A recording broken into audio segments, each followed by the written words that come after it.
The Bermuda Hospitals Board is committed to meeting the health and wellness needs in Bermuda, and Mid-Atlantic Wellness Institute's management and staff are dedicated specifically to meeting the mental health needs of everyone in our local community. Our services at MWI are wide and varied.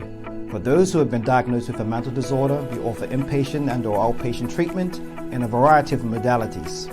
We provide substance use treatment and counseling. Services are also available for those with intellectual disability in day programs and in group home settings. Mental health conditions are not solely experienced by those who are diagnosed with a disorder, as many experience anxiety, depression, and a host of other conditions, but with the support that we can offer, they are able to manage. We are proud to serve the mental health needs of our community, and we are happy to partner with the Bermuda Mental Health Foundation and wish them every success in their 2-day conference. Let's work together to end the stigma of mental health.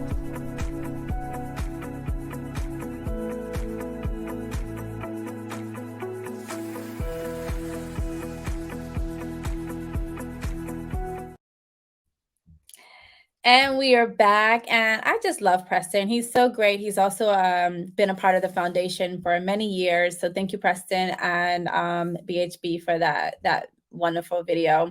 So let's introduce Miss Karen Grant Simmons, the Director of Mental Health Services at Bermuda Hospital Board.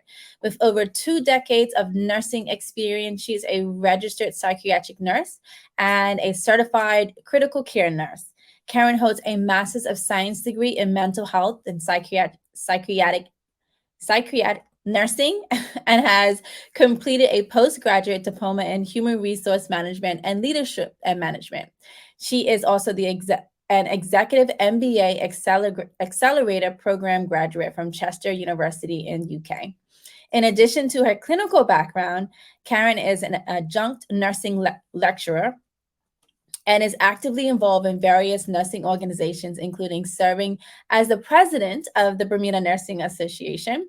She is dedicated to destigmatizing mental health concerns in Bermuda. And now, co-presenter of this workshop is Ms. Rebecca Preseo, the clinical manager of Community Mental Health Services at Bermuda Hospital Board. With over 2 decades of experience as a registered psychiatric nurse, Rebecca has made a significant impact during her 6 years at Mid-Atlantic Wellness Institute. She's earned her nursing qualifications from the University of Hertfordshire in UK and continues her academic journey with a master's degree in international healthcare and leadership. Beyond her professional role, she is a passionate mental health advocate dedicated to off-duty time to educate the public and destigmatizing mental health conditions. Now, handing over to our presenters, these ladies are highly accomplished Bermudians, and thank you guys so much for being here today. Thank you. Welcome. Thank you for having us. This is a great opportunity. Karen? Thank you. Today we'll be looking at accessing mental health services, challenges, and anti-stigma.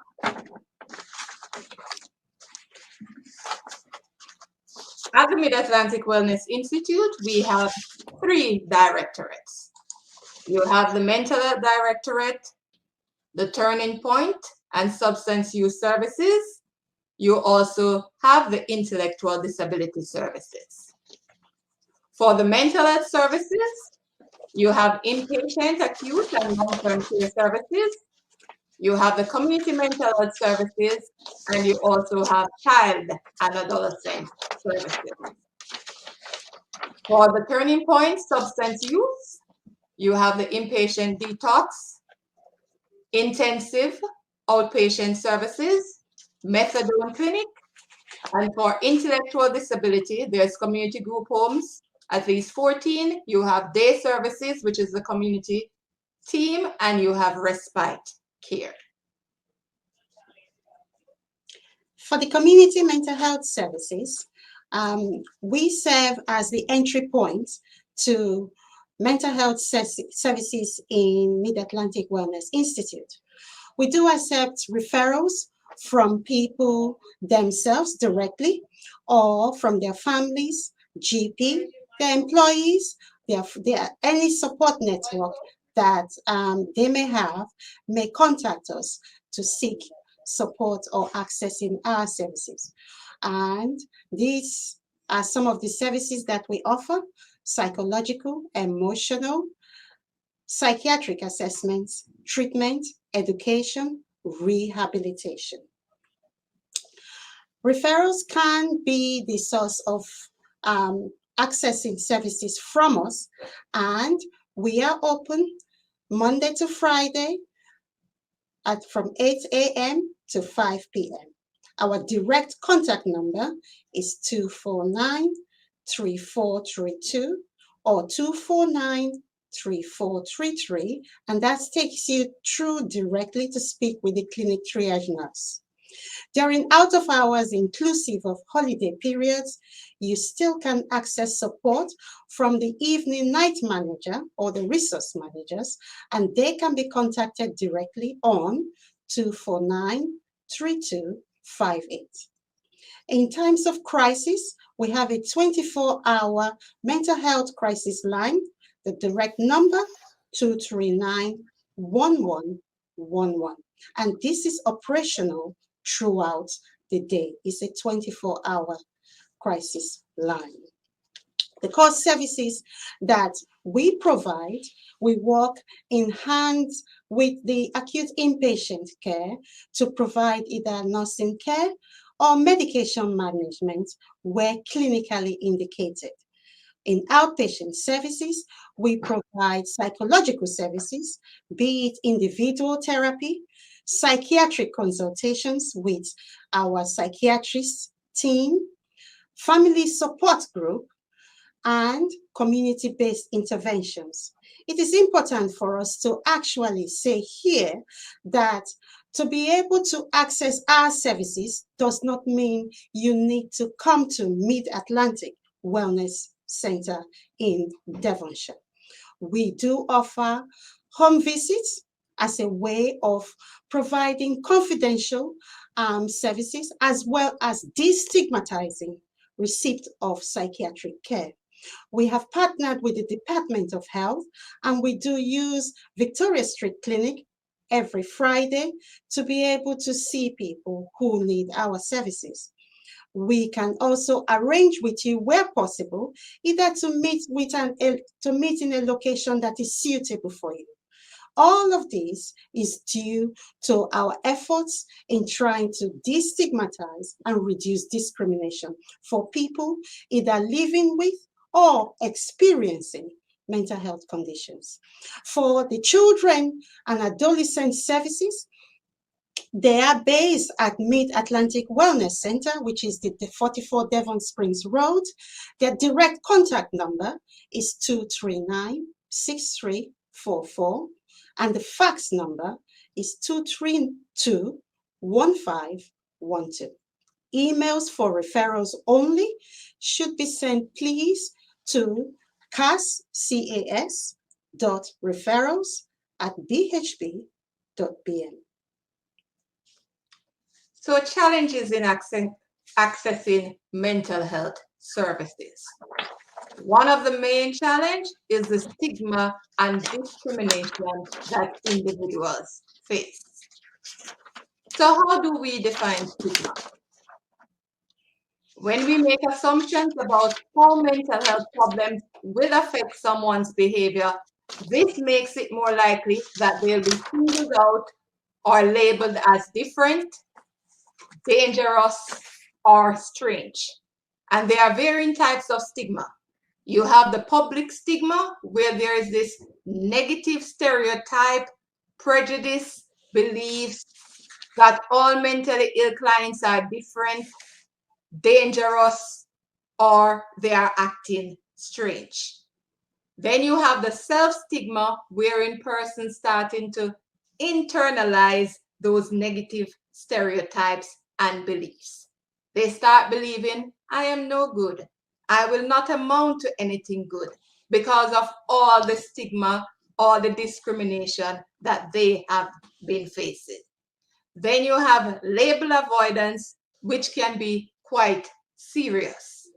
For label avoidance, this is where persons do not want to seek care do not want to seek assistance because they do not want to be labeled as having a mental illness. So stigma is like I am being branded with a mark of shame. You also have structured stigma where you have institutional or national policies and guidelines that decrease the opportunities for persons with mental illness. For example, here in Bermuda, if you have an intellectual disability, you are not able to inherit land. In India, if I have a mental illness, that's grounds wherein my spouse can divorce me. What a lot of research has shown is that oftentimes for women, they will remain with the husband if they become diagnosed with a mental disorder. However, a lot of times if it is the wife, then the husband will divorce. So you also have structural stigma, and persons are not only battling the illness and the side effects, but also all the stigma and discrimination as well. So how is stigma experienced? Unfortunately, sometimes the media does not help us as well. Movies that are being shown are portraying mentally ill clients to be extremely dangerous and reinforcing those negative stereotypes and beliefs. You can see different headlines here from the Royal Gazette. First private mental health residential center opens. Man referred to mental health court for trespass at government house. A man who killed a grandfather was yesterday ordered by the Supreme Court to be detained at a psychiatric hospital in Britain. Judge says specialist treatment center for mentally ill at risk of offending should be considered. But unfortunately, a lot of persons do not recognize that some of the best doctors, some of the best nurses, some of the best teachers are persons with a mental disorder. That takes us through to discrimination. What is discrimination? It is treating someone differently from how we treat others because of their mental health issues. This can be conscious or subconscious. Now, what is conscious or subconscious? Is it all the same? Conscious discrimination is what we refer to as direct discrimination. Direct discrimination is when someone is treated worse than everybody else because they are experiencing a mental health problem or have a lived experience of a mental health problem. Subconscious or indirect discrimination is when a person or an organization's practices put people with lived experience of mental health condition or experiences of mental health condition at a disadvantage in comparison to others. This can happen in various ways. Someone being excluded from community events, someone being excluded or not shortlisted for a role, a job role in their employment due to the fact that it's become known the person is living with or have had experience of mental health condition. Other examples of this, along with stigma, is being rejected by peers, friends, employers, and worst of all, family. People have lost feedback we've had from people who are living with or have had experiences of mental health conditions bear evidence to this fact. It is often very difficult for them to maintain supportive support network. Other examples of stigma and discrimination is being denied equal participation in family life events, community events, or employment. Being denied access to services, healthcare, or social supports. Some feedback we've had from those we are supporting currently is that they have difficulty in getting support, either regarding their housing issues financial issues, or even when they attend emergency care centers to receive healthcare. They are not being believed when they report physical health symptoms that they are experiencing because they have a history or they are currently living with an established mental health condition. So what are some of the consequences of stigma and discrimination for those with mental health conditions? This results in individuals not sharing their concerns with others and hesitating to seek help. So this is where, again, we have the label avoidance. I do not want to be labeled as nuts, junkie, so I will not share whatever challenges I am going through. And the previous presentation with Dr. Vaughn will also say sometimes we stereotype boys to say you should be tough, macho, you should not cry. So for women, oftentimes, while we will come down with depression, for men, they will more end up with psychosis, because for ladies, we will be more willing to share, oh, I think my husband is having an affair with that lady over there in blue, and I'm going to say something to her about it. But for men, they will tend to keep all of this inside. So then later, they will come down with psychosis versus women who will more encounter depression. So it is important that persons are allowed and feel free to express their concerns. Also, feeling unsafe about seeking help even within the healthcare system. Feeling ashamed, embarrassed, or overly critical of themselves. And sometimes this is not only clients with mental illness, but also family members. Unfortunately, sometimes parents are in denial, will not have their children seek help on time. By the time they arrive to us at the hospital, they are chronic and treatment resistant. While if these persons had gotten attention and treatment earlier, they could be doctors, teachers, anything that they desired to be. Picture mental illness as cancer. The sooner you get treatment, is the better it is for your prognosis. For mental illness, the sooner also you get treatment is the better, and the more relapse you have is the worse it is for the prognosis. You are going to find that this person, the more relapse, they are going to end up on more medication, higher potency medication, and the higher the potency is the higher the risk of side effects. So you have this vicious cycle, in and out, revolving door, in and out of the hospital. Also having low self-confidence, doubting their abilities. This is a self-stigma coming forward. And avoiding social activities or work because of fear of how others might react or judge them. So what is it that causes stigma? Usually it is as a result of lack of information about mental health conditions and misinformation on mental health conditions.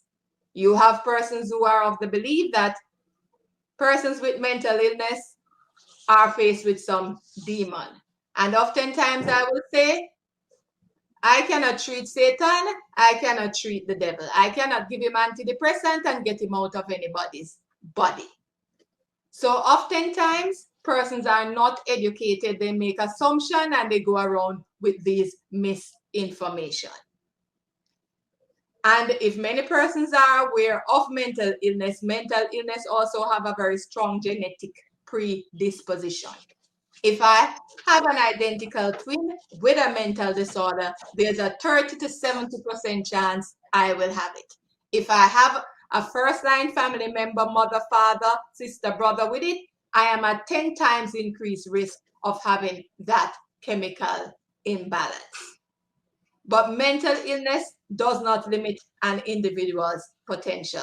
Some of the most brilliant minds I have seen on the planet are persons with bipolar disorder. How do we challenge stigma and discrimination? Together. Together, is a very important step. We all, each and every one of us, have a role to play in de-escalating, reducing stigma and discrimination in all aspects of our life, be it in community, with family or friends, or in the workplace. Most of us spend majority of our day at the workplace, and workplace is considered home away from home.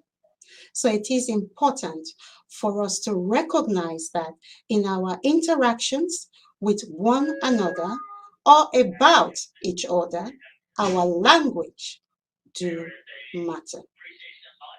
Combating stigma starts with the language we use. Karen?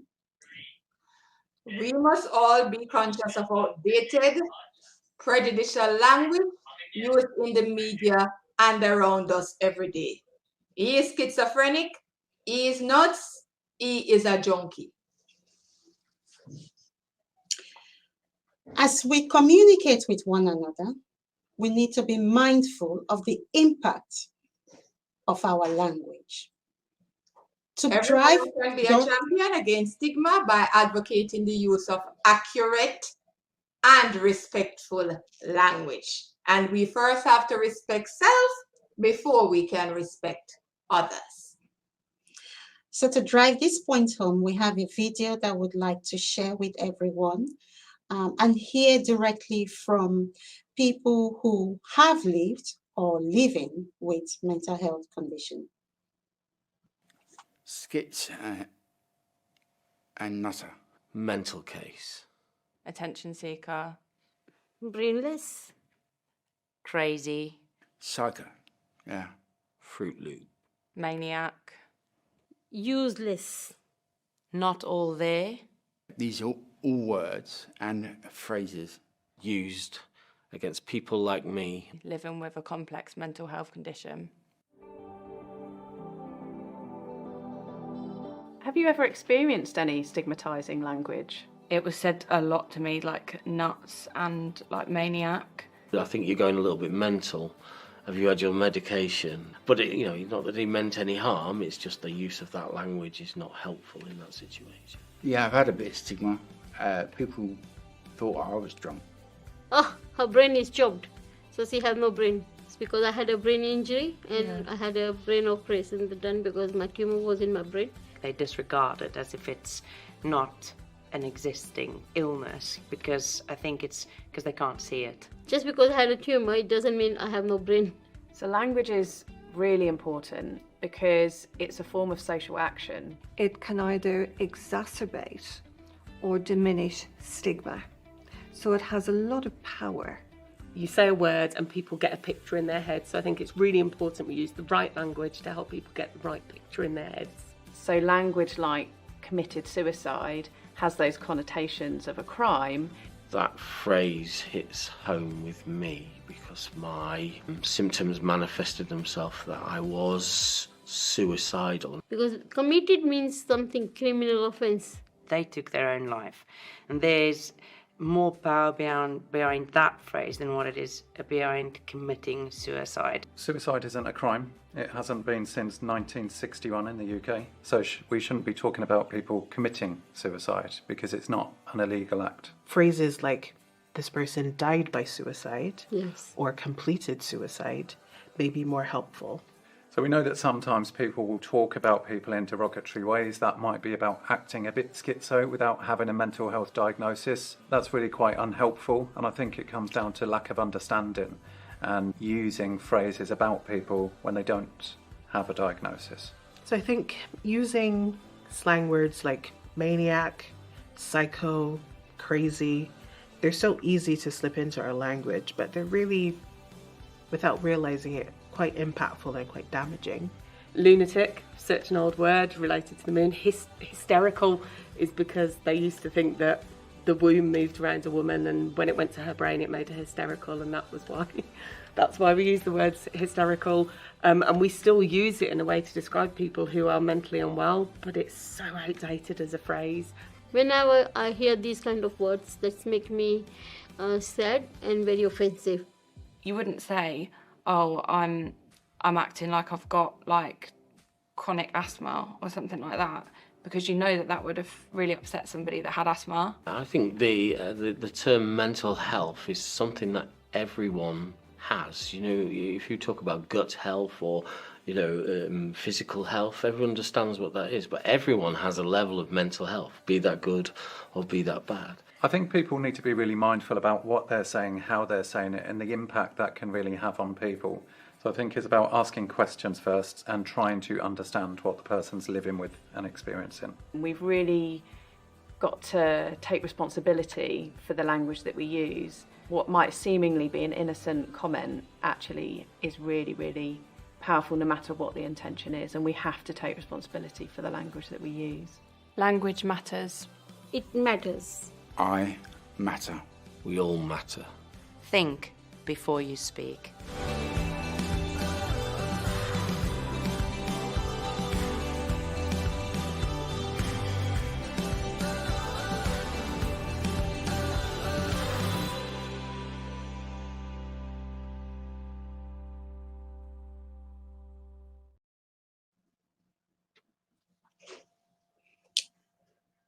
I think that speaks for itself, the impact our language has on people. So moving on, we will now look at some safer choices. So, language that stigmatizes. Oh, substance abuse. He's a substance abuser. Safer choices, we need to change, we can change that to substance use or substance use disorder. Oh, this is a patient, client. This is a nutcase. Person living with a mental health problem or illness. Oh, she committed suicide. It's more helpful to use the phrase died by suicide. Oh, she had a failed suicide attempt. Attempted suicide is a safer choice. Oh, this person is suffering from a mental illness.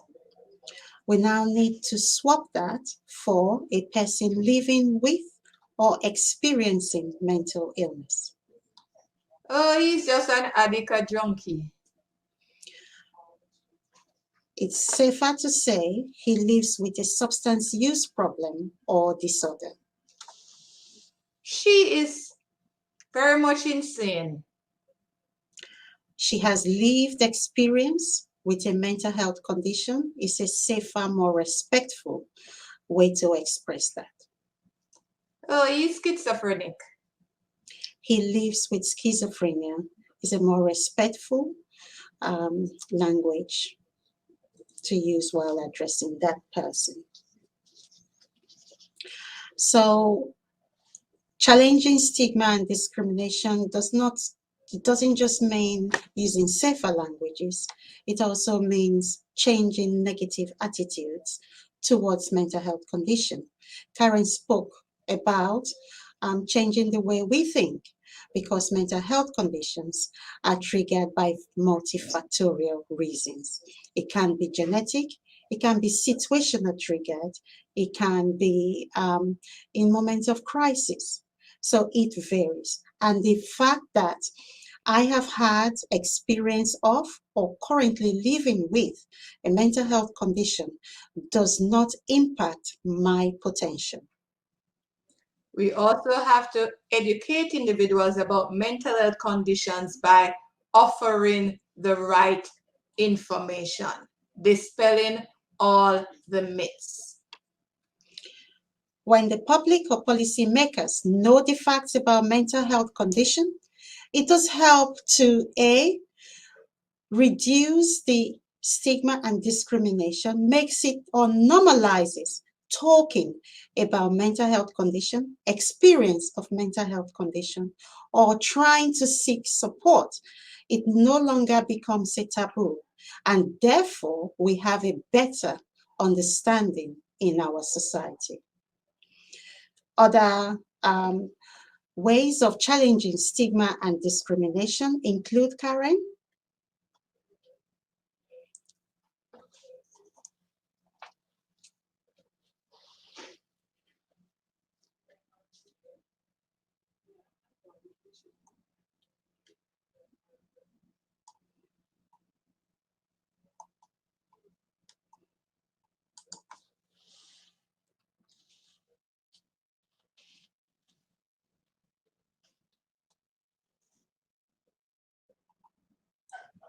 So speak up when you see discrimination or poor treatment. For example, when persons are making jokes, unpleasant or inappropriate comments about mental health conditions, or comments which are directed at persons with such conditions, please do not participate, as that is not ethical. Ask for help from others if you are in a situation where you feel you will benefit from accessing mental health services. Call us. Ask someone to call us on your behalf. See your GP. Ask the GP to call us on your behalf whilst you are there. And if you cannot seek or ask for help by yourself, ask for an advocate. Ask someone else to speak up on your behalf. Lead by positive example. Show compassion when you speak about mental health conditions or about the people who are living or experiencing or have experienced these conditions. Remember, you may be next. We all have mental health as an integral part of our holistic health. We're all in a continuum. We need to support one another. Be kind. And we cannot overemphasize that we are all in this together. We are all on a continuum. Today I am perfectly happy and well. Tomorrow I lose my job that is paying me $100,000 monthly, or I have the debt of a close family member or friend. I am not going to be 100% mentally healthy at that time. If I do not get support, I might then progress to moderate distress. And if there and then I still do not get support, then I might be down the road to depression or some other type of illness. So we are all on this illness wellness continuum together. So avoid using stigmatizing language and encourage others to do the same. We need to use people-centered language, acknowledging the person. So for example, a person with mental health condition or a person with lived experience of mental health conditions. Treat people with mental health conditions with respect and positivity. A kind word, a smile makes a big difference to somebody's day. I am not my diagnosis. So listen non-judgmentally when people share their experiences about mental health conditions or recovery. Praise those who choose to seek help and support for their mental health conditions. Other ways we can help people is by supporting them in developing a better understanding of their own knowledge of the mental health conditions that they are living with or experiencing. This way, it boosts their self-confidence and trust. Help them to find and participate in self-help and support groups so that they feel more informed and they will feel more valuable. The support here is not speaking just to those with mental health or living with mental health conditions. It's also impacting on their families and their support network. Hence, we run the family support group, which is there to educate, create a forum where peer group can experience support from one another to be able to find resilience, boost morale, and keep supporting those of their loved ones who are experiencing serious mental health conditions or living with mental health conditions. We need to encourage them to talk more openly about their condition and experiences with the people they trust. and arrange direct social contact experiences for the staff you work with. For example, invite persons with mental health conditions to describe their experience and recovery. And what research has shown is persons who have been exposed to having these social contact with clients with a mental disorder, then there's this less stigma, less myth, less prejudice, less stereotyping. Involve them in community education programs because they have direct experience and can share their journey from illness to wellness, and therefore contribute positively in demystifying mental health conditions, decreasing stigma, and decreasing discrimination. So we are promoting for them to be included in community events because this provides an opportunity for them to be included in community, thereby boosting their self-confidence, giving them a role in society. And if it's one thing you remember from this presentation today, is that language matters. Thank you very much. We welcome questions at this time, please.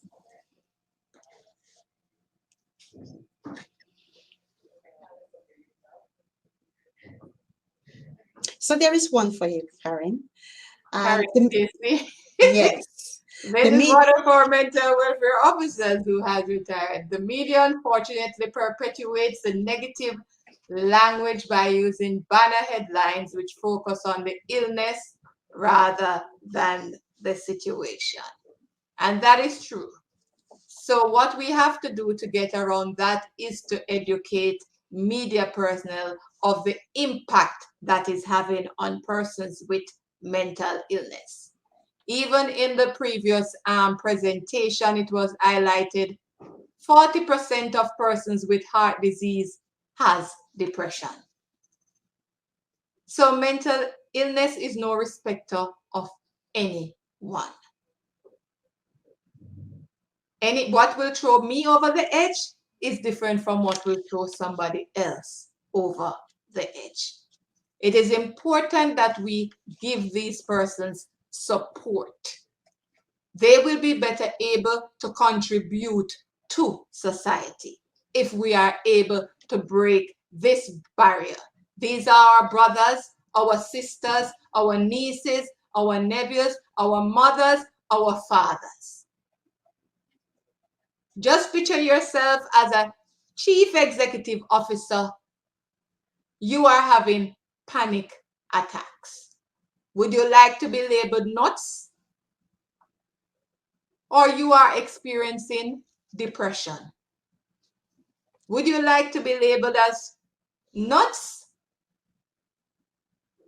So many persons are suffering in silence because of this negative stereotype, this stigma and discrimination. Let us break this barrier together.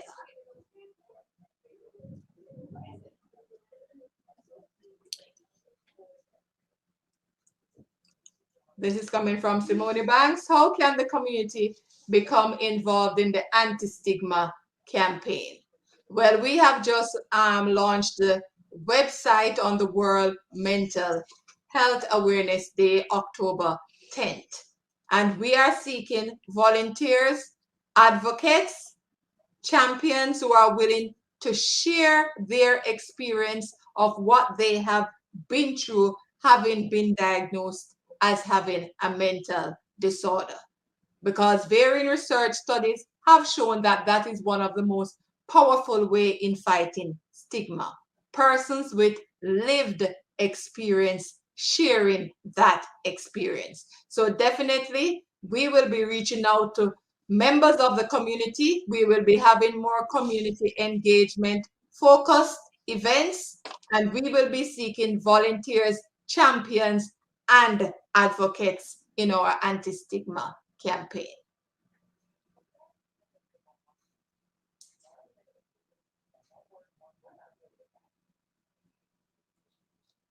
I think looking at this, you're quite right. And that is why part of the anti-stigma campaign is saying language matters. It's not just about talking about the person experiencing it, it's also with us as clinicians in our discussions where we think we are having a conversation, a confidential conversation about the progress of this person. What language are we using when describing this person? Because that is very, very powerful. It conveys, are we actually respecting the individual? Are we actually emulating and demonstrating that that person is not defined by the diagnosis? Because it starts with us. As Linda Morgan said, words are quite powerful. Persons will often say words are wind, they are nothing, but that is not true. They are very much powerful. Sometimes stuff that person says, you would rather get a hit, at least you would recover, it would wear off, but words, they can be really cutting. You remember them for a lifetime. Nicholas Lewis, this is what access to treatment options are there for those that are living with mental illness that cannot be dealt with on island or are limited on island. So what we try to do, if we are not able to manage the disorder, then we would refer these clients and see to their transition overseas to a more appropriate treatment facility.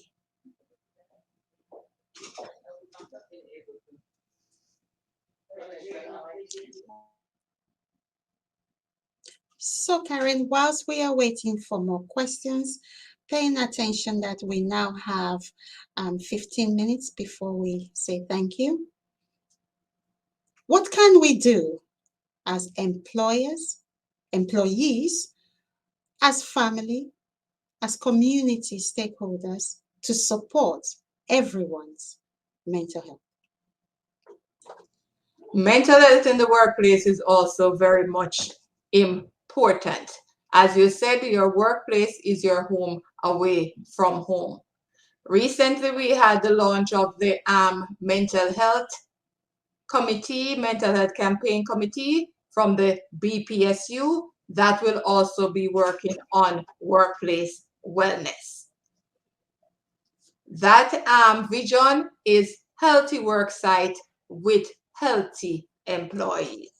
And the mission is to focus on the investment of the mental well-being of employees.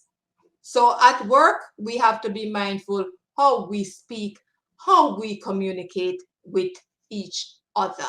Respect, empathy, compassion is of importance because we don't know what struggles persons are going through on a day-to-day basis. So we need to support each other. Mindfulness, stress-based reduction therapy can also help. Focusing on the fish going around in the tank, thinking about the here and now. Taking breaks, you would say. Taking breaks. Taking breaks. And is it also important for each one of us to pay attention to each other? Because I might be suffering in silence. Can we create a safer workplace environment so it is easy for me to tell you, hey, Karen, today you have to carry me, I'm struggling. And therefore be more supportive without judgment. In that way, we can also create some safe words to send a signal to our colleagues to say, this is not a good day, this is not a right time. I am feeling the blue, or we said use a word as a signal to convey, I am not doing so well today. So, how do we take care of each other? As I said, being respectful, looking out for each other, being empathetic to each other and non-judgmental, providing employees with a safe psychological space cannot be underestimated. In the workplace, persons have to be free to put up their hands and say, I am sorry, I have some concerns about this. I am sorry, I have some concerns about that approach. I am sorry, I am not in agreement with that, without fear of repercussions or threats. Having a safe psychological environment is of utmost importance in the workplace.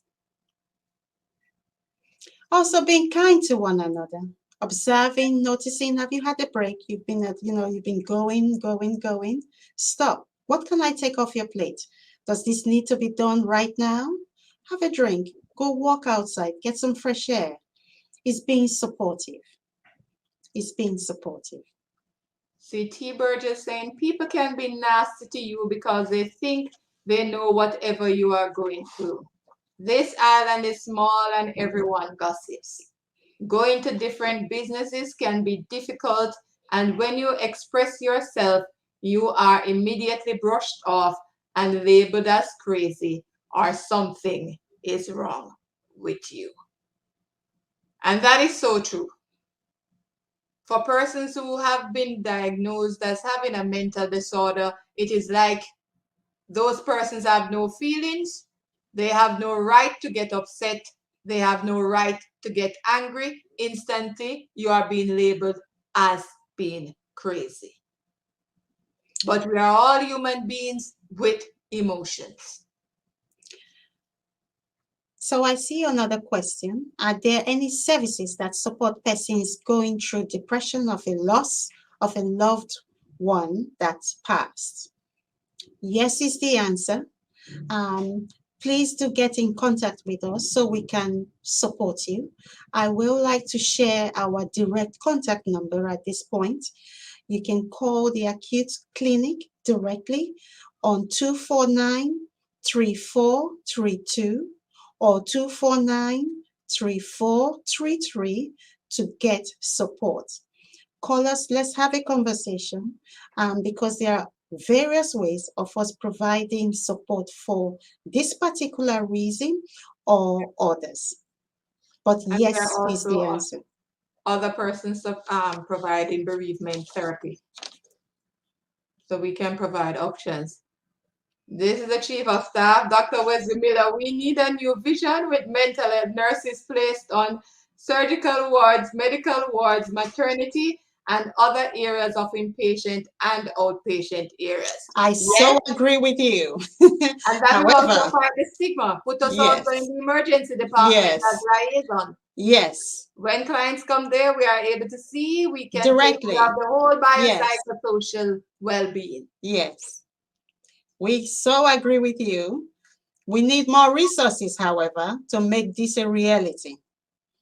I do believe this is part of the vision for the strategic plan. However, we are awaiting resources so we can effectively make this a reality. But we do believe it starts, you are right, on the physical health side based at King Edward, because that's usually where most people tend to make first contact with services. So being in an emergency department would be great.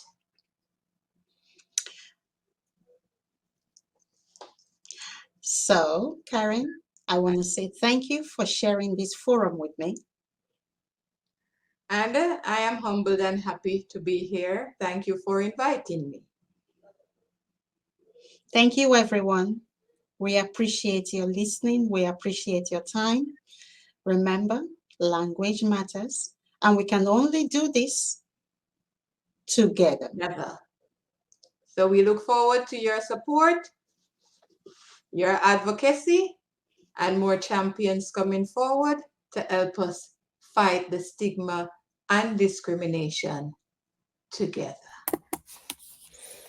Thank you, ladies, so much for that. I mean, that, as you know, is so needed in Bermuda, and we felt it was so important to have this topic on main stage, as we have worked very hard, just everyone involved in the mental health space, to make sure that we break down that stigma and make sure that mental health services are available for as many people as possible in Bermuda. So thank you, ladies, for sharing and giving us that information.